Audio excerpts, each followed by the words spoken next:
Яралтай гормоор оруулж ирсэн хууль гэлээ гэхдээ нэгдүгээрт гишүүдийн хувьд мэдээлэл бас харьцангуй бага, эрс муу. Тэгээ бид нар ингээд ийм айгүй чухал зүйлийг ийм хөнгөө хумгаа шийдэж бас болохгүй гэсэн үндслээр бид нар бас намынхаа бүлэгтээр ярилцж агаад нэгдсэн байр сууриа нэгтгээд тэгээд дараачийн урал дээр одоо байр сууриа илэрхийлээд явъя гэсэн үндслээр завсарлага авсан. Тэгэхээр бол сая зүгээр юу харагдаж байна гэхээр манай засгаас болохоор ингээд маш олон хуулийн төслүүдийг яралтай гормоор оруулж ирээд байгаа шүү дээ. Тэнгүүдээ дандаа ингээд нүг айгүй тийм ноцтой юм одоо шалтгаантай тий. Гэлээ гэхдээ нөгөө оруулж ирж байгаа хуулийн төслүүд нь болохоор хууль зүйн техникийн хувьд бас маш алдаатай. Тэгээ түн дээр нь болохоор сая хууль зүйн байнгын орон дээр бас ажлын хэсэг гаргаад тодорхой бас нэг боловсруулалт энэ төр хийсэн. Тэр нь тэгээд яг үндсэн хуулийнхаа үзэл баримталтай нийцэж гин үгүй энэ төр гэдэг дээр бид нарт бол ингээд яг тийм нөгөө дүгнэлт хийх боломж олцсон маш хомс байлаа л да. Тэгэхээр бид нар бол тэн дээрээ дүгнэлтээ хийгээд энэ бол ерөөсөө зүгээр яг юм хууль зүйн техниктэй холбоотой асуудал гэж би бол одоо харж байна. Яагаад вэ гэхээр нөгөө үндсэн одоо нөгөө зохицуулах гэж байгаа асуудалтай огт холбоогүй. Одоо ингээд ийм их хурл бөгөөд одоо их хурлын гишүүд байнгын хороо болохлээр аливаа асуудалд бол маш тийм одоо уул суурьтай. Тэгээд ийм нөгөө хуулийнхаа ерөнхий зохицуулалтуудыг ийм одоо алдахгүйгээр тэгж ингээд нөгөө парламент бол энэ хууль тогтоох үйл ажиллагаанд ийм хариуцлагатай хандах ёстой л гэсэн юм байр суурьтай байгаа. Хуулийн төслийг яг хэлцэх асуудлаас хэсэгчлэн завсарлага авч гинөө эсвэл бүхэлд нь авч гэж санал байна. Тэгээ сая төгсгөлийн хэсэг дээр нь завсарлага авсан. Гэлээ гэхдээ дараачийн хилцүүлэг дээр болохоор яг ямар зүйлүүд дээр нь ямар зарчмын зөрүүтэй саналууд энэ төр орж ирэх нь бол орж ирэхээ бол бид нар дотор ярилцсан. Уг нь энэ төсөл чинь анхны хилцүүлэг нь явцсан. Ер нь анхны хилцүүлэг дээр нь завсарлага авч болоогүй юм. Энэ чинь анхны хилцүүлэг шүү дээ. Өнөөдөр анхны хилцүүлэг байхгүй. Хилцээс өмнө дээр шийдвэр гаргах боломжгүй байсан уу? Үгүй чуулган дээр болохоор хилцэх хэсэг асуудал явсан байна. Өнөөдөр байнгын хорооны анхны хилцүүлэг явж байгаа байхгүй юу? Тийм. Чуулганы анхны авдгаар хилцүүлэг яваагүй байгаа. Гарсан зарчмын зөрүүтэй санал дээр таны үед ямар байр суурьтай? Зарим гишүүд бол одоо боцо таавар яг энэ спорт тааврыг бол нэг ажиллаа, нэг бол хагастай, нэг бол харин тий. Яг нь ер нь бол анхнаасаа яагаад ийм асуудал үүсэж байна гэхээр нөгөө хуулийн төсөл орж ирэхдээ бас яг ийм зөвшөөрлийн тухай хуулиар зохицуулах харилцаа байсан уугүй юу энэ төр гэдэгтэр манай хуульч гишүүд бол бас хууль зүйн техник бол нэлээ ярьсан. Тэнгүүтээ тэрийг болохоор хууль зүйн байнгын хорон дээр болохоор бас ярилцаад зөвшөөрлийн хуулинд байсан зохицуултуудыг өөрчлөх замаар бас тэр нөгөө нэг одоо спорт байдтай холбоотой асуудлыг нээсэн тийм нэг юм зарчмын зөрүүтэй санал оруулаад ирлээ шүү дээ. Тэгэхээр тэн дээр бол биднэрт бол яг үнэндээ судалгаа хийх энэ төр ерөөсөө явж боломж байхгүй байгаа байхгүй. Тэгэхээр тэн дээр зүгээр юунуудаа нэгтгэл гэж байгаа. Саналуудаа нэгтгэе. Сонирхлын зөрчигдүүд ирэхээр завсарлага авлаа гэсэн юм хүсэмжлэл гэж байсан. Энээр даа юу? За би тэрийг бол одоо нэг завсарлага аваад хууль зүйн техникийн хувьд бөгөөд одоо энэ гишүүдийн ойлголцол тэгээд энэ нөгөө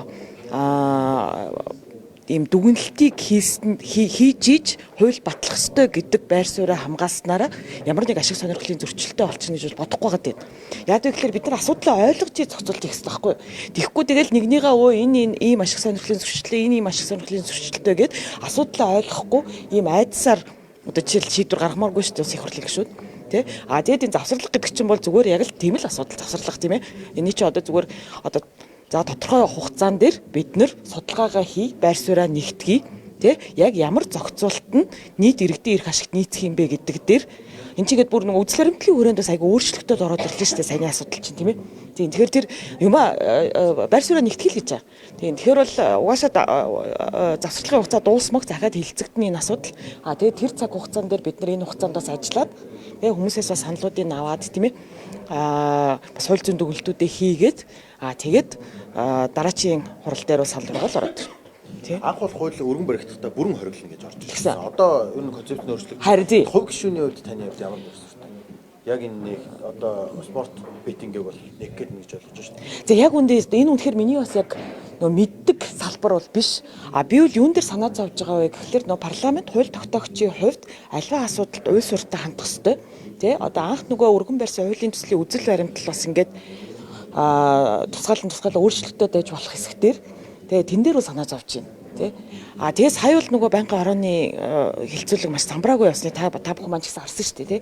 Тэгэхээр тэр утгаараа бол бид нар ийм хөнгөн хумгаа шийдвэрийг хориглосон байна уу альва нэг тийм шийдвэрийг гаргаж болохгүй л гэсэн тийм л бодолтой байна. Яг тэр нөгөө нэг яг тухайн салбарын хүн биш учраас над нэг тийм тухайлсан одоо нөө мэдээлэл байхгүй байгаа тухайлсан байр суурь алга. Эдийн засгийн байнгаараа ажлын хэсэг гарах дээр бас маргалдаад багш юм шүү Тий. дээ. Ер нь Харин одоо тэрийг бид нар бас ярьж болох байхгүй да одоо энэ цаг хугацаанд дээр тийм ээ яг энэ хугацаанд бид нар бас нэг илүү уян суурьтай дүгнэлт хийх илүү уян суурьтай байр суурь илэрхийлэх бас нэг тийм завшааныг л бий болгож байна гэж хувьдаа харж байгаа шүү. Тийм тэгэхээр тэр утгаараа одоо нөгөө иргэд маань ч гэсэндээ яг энэ дээр бас байр суурийг илэрхийлээд явбал айл хаана нийтдээ тийм шийдвэр гарах боломжтой л гэж харж байна. Зөвшөөрлийн тухай хуулийг хилцэж яхад зарим гишүүд нэлээд олон гишүүд байхгүй байна л да. Араас нь одоо зээлийн мэдээллийн тухай хуулийг хилцэх болохоор олноороо ороод ирчихэж байна. Хин дээр бас Гэхдээ харин тий одоо жишээлбэл сая эдийн засгийн байнгын хороонд нийт 25 гишүүнтэй тий. Гэтэл сая санал хураалтад явж их хугацаанд бол ерөнхийдөө нэг 10-11 гишүүний хооронд их асуудал явлаа шүү дээ. Тэгэхээр бол бид нэр эрцээ сайн бүртгүүлэх хэрэгтэй. Айгүй уус суртаа ярих хэрэгтэй байхгүй да. Тэгэхээр энэ дээр бас засгийн газар ч гэсэндээ аливаа зүйлийг өргөн барихтаа хариуцлагатай хандах хэрэгтэй. Тэ тэгэнгүүтээ одоо жишээл үзэл баримтлалын өрөөнд нэг зүйл оруулж ирснэ. Тэ дараа нь ингээд нөгөөдхөө бас ингээд хамгаалаад ч юм уу ингээд айгүй тийм ойлгомжгүй байр суурьуудыг илэрхийлж болохгүй гэсэн бодолтой байгаа. Тэг гişүүд маань ч гэсэндээ энэ дээр бас нэг санаа бодлоо нэгтгэх цаг хугацаа гарах бах. Тийм тэгэхээр чи эх 7 хоногт дахиад хэлцэн. Тэ тэр цаг хугацаанд тэгээд бас дахиад харагдах бах. Тэгээд хэдүүлээ бас гişүүдээ шахая тэ. За